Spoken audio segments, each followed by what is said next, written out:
नमस्ते। आज हम बीए फर्स्ट ईयर में फिजिकल ज्योग्राफी के अंतर्गत अपक्षय पर चर्चा करेंगे।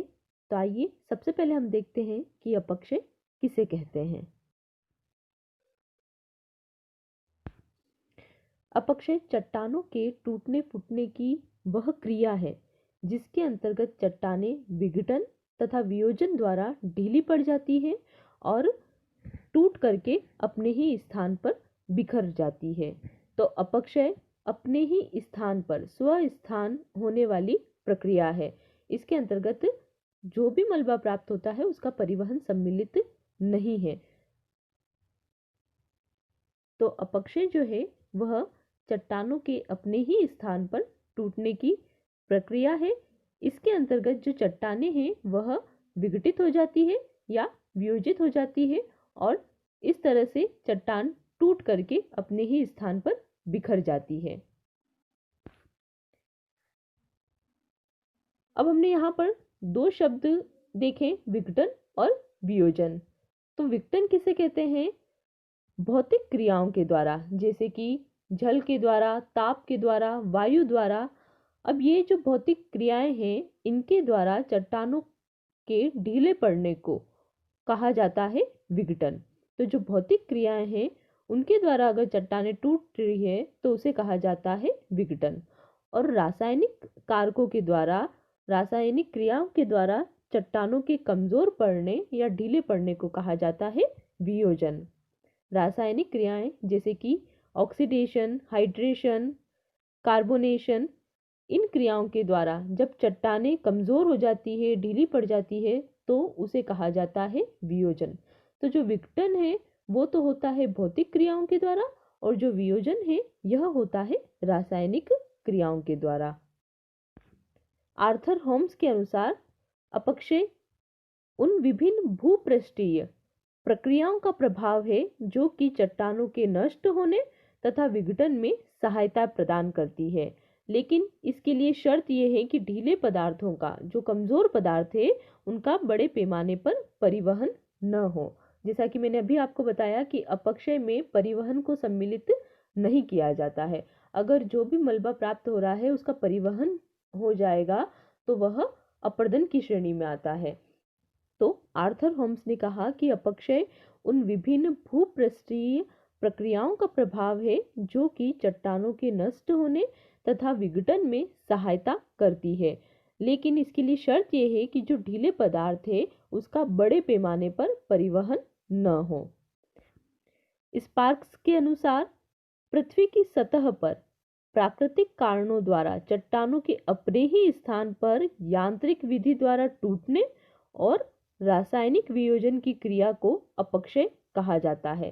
तो स्पार्क्स ने कहा कि पृथ्वी की सतह पर जो प्राकृतिक कारण है उनके द्वारा चट्टानों के अपने ही स्थान पर या तो यांत्रिक विधि के द्वारा या फिर रासायनिक क्रियाओं के द्वारा विघटन व वियोजन की जो क्रिया है उसे अपक्षय कहा जाता है।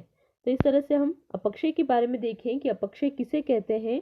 अपक्षय ताप, जल, वायु तथा प्राणियों के द्वारा किया हुआ कार्य है जिसके द्वारा यांत्रिक और रासायनिक परिवर्तनों से चट्टान अपने ही स्थान पर टूट जाती है।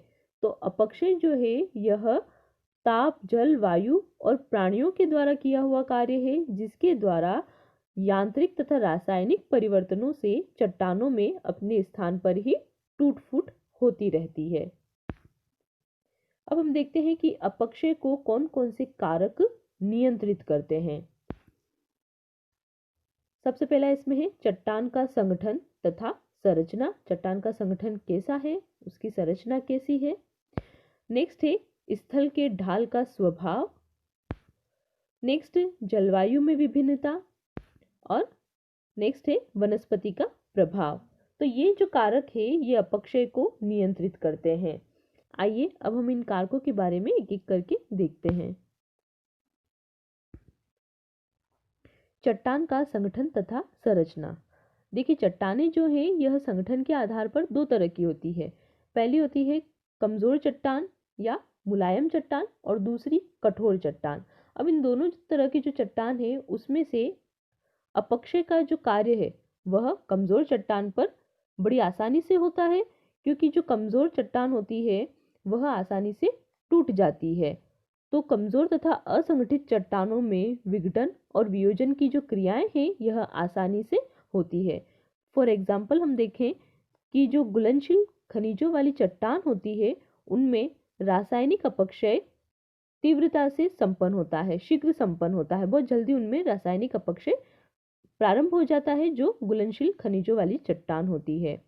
फिर इसके बाद जो चट्टान है उसमें उसकी परत की स्थिति क्या है उसका प्रभाव भी अपक्षय की सक्रियता पर पड़ता है। चट्टान है यह कौन सी संरचना वाली है, लंबवत स्तर की संरचना है या क्षैतिज रूप में चट्टानें पाई जाती है।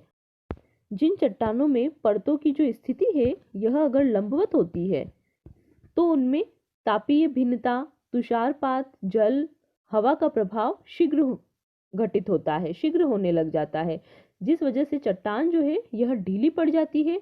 और क्योंकि इनका लंबवत स्तर होता है इसलिए यह जल्दी से टूट जाती है और टूट करके गुरुत्वाकर्षण शक्ति की वजह से चट्टानों से जो भी मलबा अलग हुआ वो शीघ्र नीचे गिर पड़ता है। तो लंबवत स्तर के कारण चट्टानों में टूटन की क्रिया भी जल्दी प्रारंभ हो जाती है और गुरुत्वाकर्षण के कारण उनका नीचे की ओर खिसकाव प्रारंभ हो जाता है। इसके विपरीत अगर चट्टान जो है यह क्षैतिज रूप में पाई जाती है, जो चट्टान है उनमें परतों की स्थिति अगर क्षैतिज रूप में होती है तो उनमें संगठन अधिक होता है और उनका विघटन और वियोजन आसानी से शीघ्रता से नहीं हो पाता है। नेक्स्ट है स्थल के ढाल का स्वभाव। जो स्थल है उसका ढाल कैसा है। स्थल का जो ढाल है यह यांत्रिक अपक्षय तथा मुख्य रूप से जो अपक्षय से चट्टान चूर्ण प्राप्त होता है उस चट्टान चूर्ण को सरकने के लिए नियंत्रित करता है, उस चट्टान चूर्ण के सरकने को सर्वाधिक नियंत्रित करता है।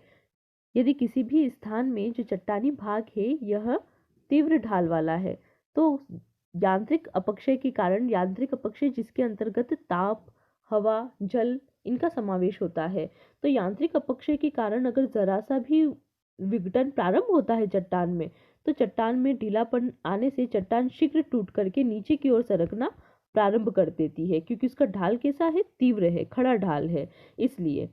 इसके विपरीत अगर सामान्य ढाल होता है किसी चट्टान का, इस तरह से अगर सामान्य ढाल होता है तो अपक्षय तीव्र गति से वहां पर नहीं हो पाता है।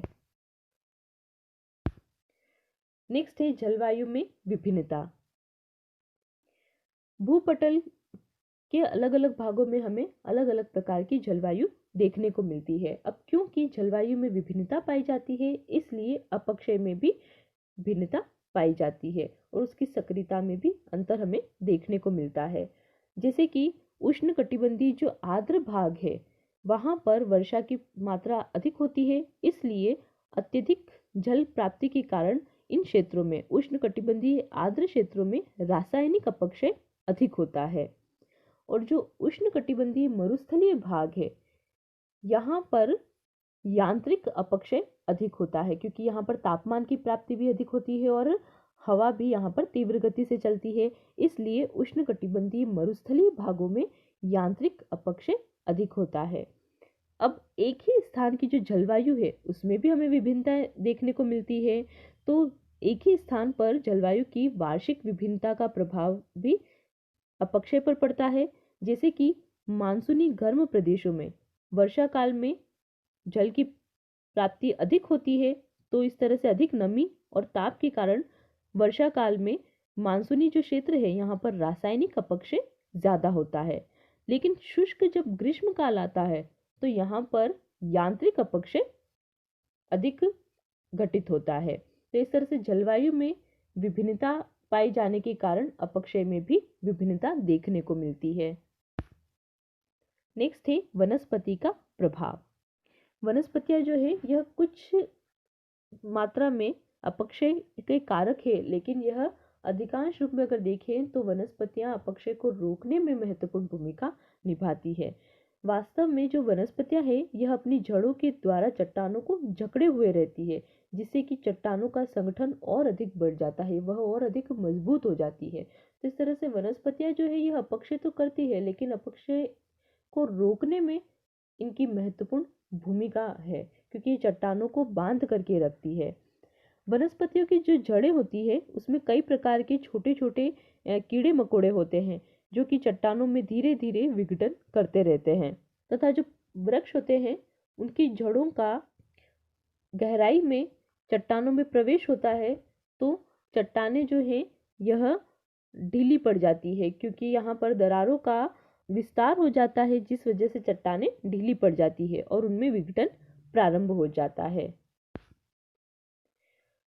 अब हम देखते हैं अपक्षय के प्रकार। विघटन तथा वियोजन में भाग लेने वाले जो कारक है उसके आधार पर अपक्षय को 3 भागों में बांटा जाता है। पहला है भौतिक या यांत्रिक अपक्षय, सेकंड है रासायनिक अपक्षय और थर्ड है प्राणीवर्गीय अपक्षय। सबसे पहला है भौतिक या यांत्रिक अपक्षय। सूर्य ताप, तुषार, वायु, जल के द्वारा चट्टानों में जब विघटन होता है तो उसे कहा जाता है यांत्रिक अपक्षय। यांत्रिक अपक्षय मतलब कि जो ताप है, सूर्य ताप है, वायु है, जल है, ये सब एक यंत्र की तरह कार्य करते हैं, चट्टानों पर प्रहार करने का कार्य करते हैं। जिस तरह से यंत्र से पत्थर पर चोट करके प्रहार करके उसको तोड़ा जाता है, बिल्कुल उसी तरह से जो ताप है या जल है या वायु है, ये सभी एक यंत्र की तरह, एक औजार की तरह कार्य करते हैं और चट्टानों को तोड़ने का, उसको विघटित करने का कार्य संपन्न करते हैं, इसलिए इसे यांत्रिक अपक्षय कहा जाता है। तो जो सूर्यताप है, वायु, जल, तुषार है, यह चट्टानों में विघटन लाते हैं और इनके द्वारा जो विघटन लाया जाता है उस क्रिया को कहा जाता है यांत्रिक अपक्षय। यांत्रिक अपक्षय निम्न रूपों में संपन्न होता है। सबसे पहला है इसमें ताप के कारण चट्टानों का बड़े बड़े टुकड़ों में विघटन होना। तापीय परिवर्तन के द्वारा चट्टानों का फैलाव और संकुचन द्वारा जो विघटन कार्य है यह उष्ण मरुस्थलीय प्रदेशों में अधिक संपन्न होता है। जहां पर ताप की प्राप्ति ज्यादा होती है उन क्षेत्रों में यह क्रिया अधिक संपन्न होती है। अब जो उष्ण मरुस्थलीय प्रदेश है यहाँ पर रेत की प्रधानता होती है। रेत कणों की अधिकता के कारण इन क्षेत्रों में दैनिक तापांतर अधिक होता है। दैनिक तापांतर का मतलब हुआ दिन और रात का जो तापमान है उसके बीच का अंतर। तो दैनिक तापांतर जो है यह मरुस्थलीय जो क्षेत्र है, उष्ण मरुस्थलीय क्षेत्र, यहाँ पर ज्यादा होता है।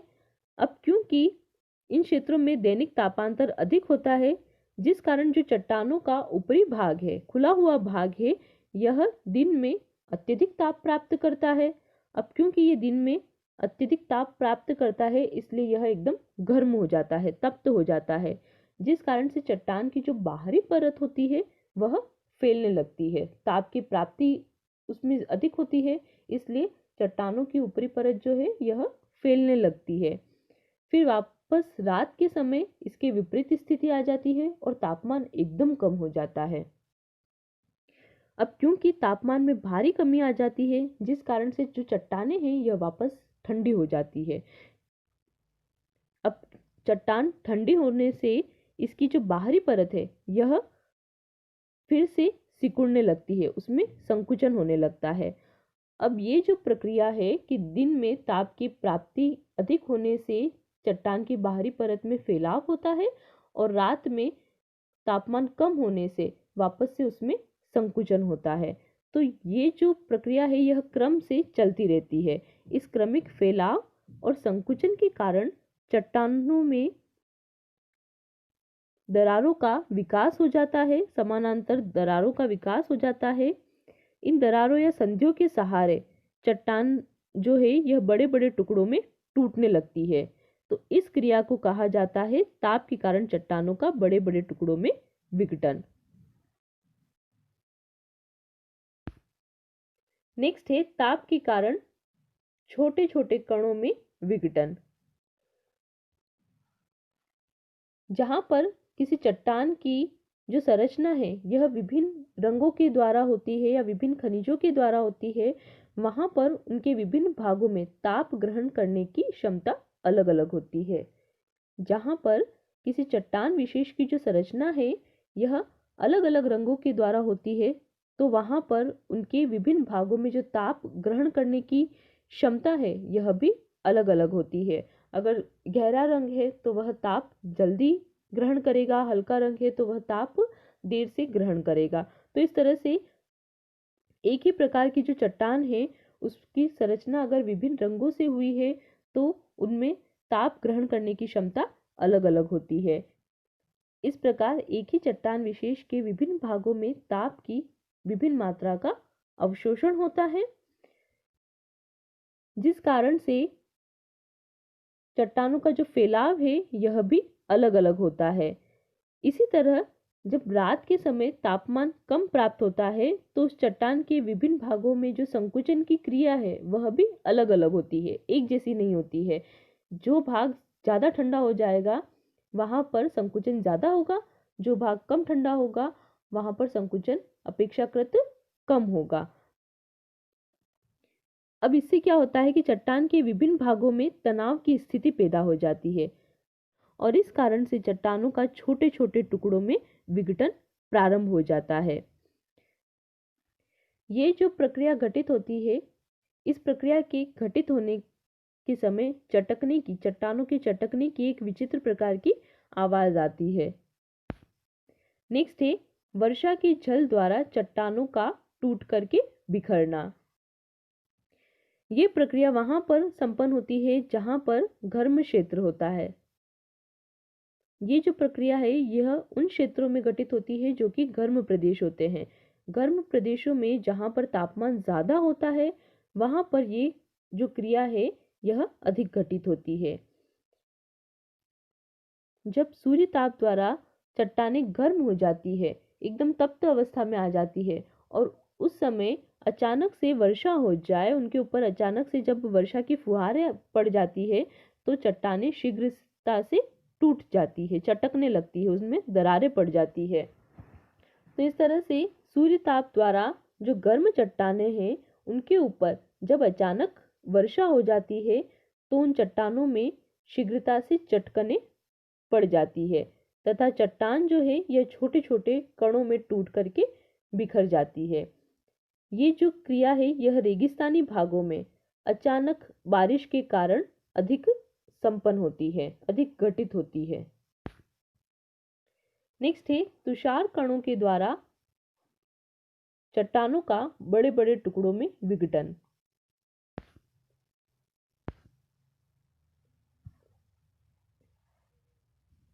ये जो क्रिया है तुषार के द्वारा चट्टानों का बड़े टुकड़ों में विघटन, ये क्रिया शीतोष्ण तथा शीत कटिबंधी जो भाग है यहाँ पर ज्यादातर घटित होती है।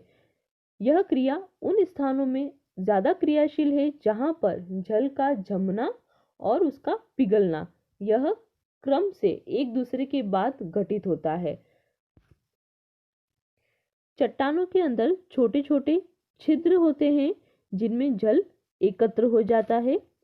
दिन के समय क्या होता है कि ये जो जल है यह इन छोटे छोटे छिद्रों में समावेशित हो जाता है और रात के समय जब तापमान में एकदम से कमी आ जाती है और ताप के हिमांक बिंदु तक पहुंचने के कारण ये जो जल है जो उन छिद्र में भरा हुआ है ये जल जम करके बर्फ का रूप धारण कर लेता है, ठोस हो जाता है।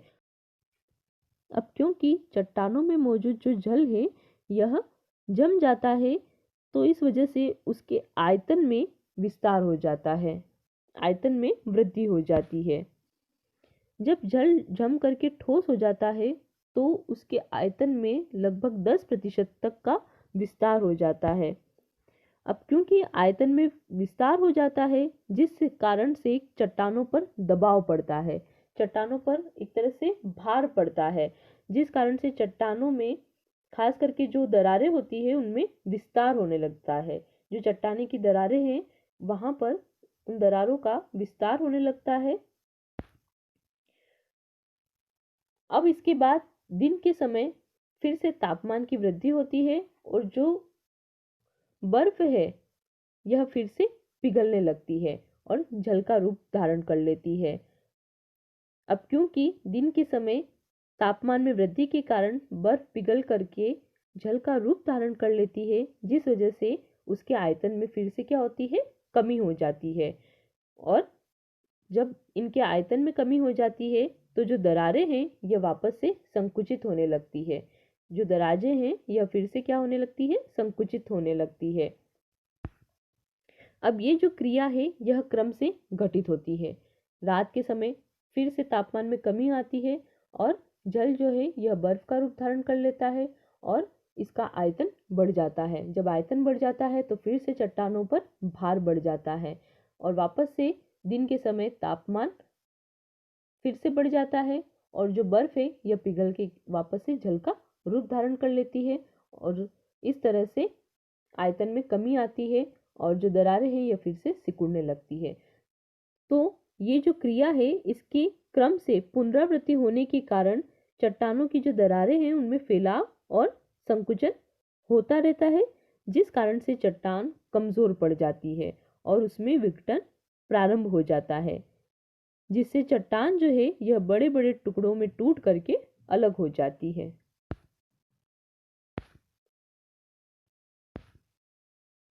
नेक्स्ट है वायु तथा ताप के द्वारा अपदलन।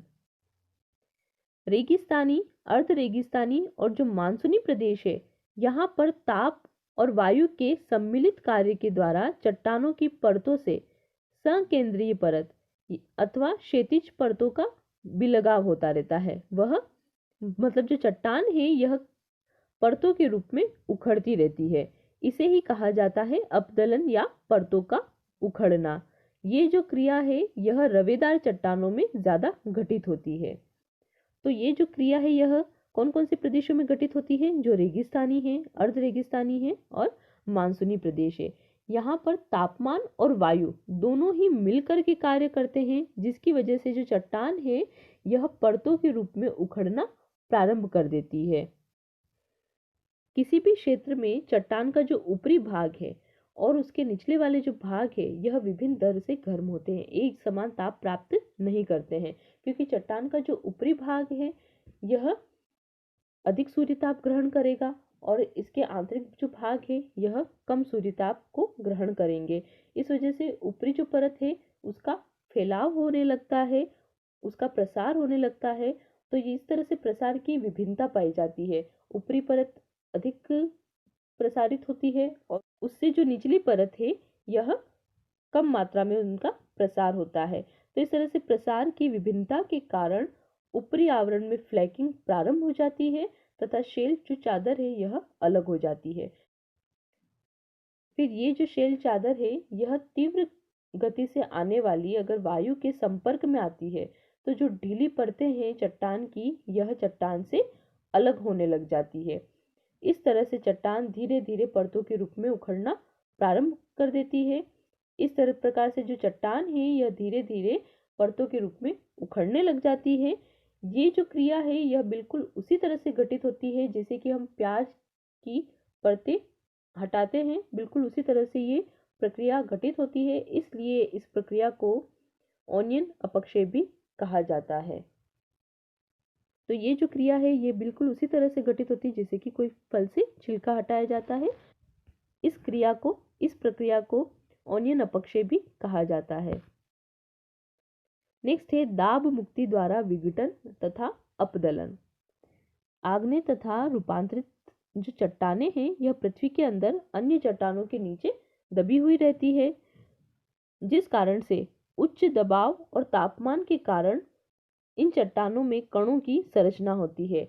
लेकिन जब इन चट्टानों के ऊपर स्थित जो चट्टानें हैं उनका अपरदन के द्वारा लोप हो जाता है, अपरदन के द्वारा ऊपर की स्थित जो चट्टानें हैं वो खत्म हो जाती है, तो ये दबी हुई चट्टानें यह ऊपर दिखाई देने लग जाती है।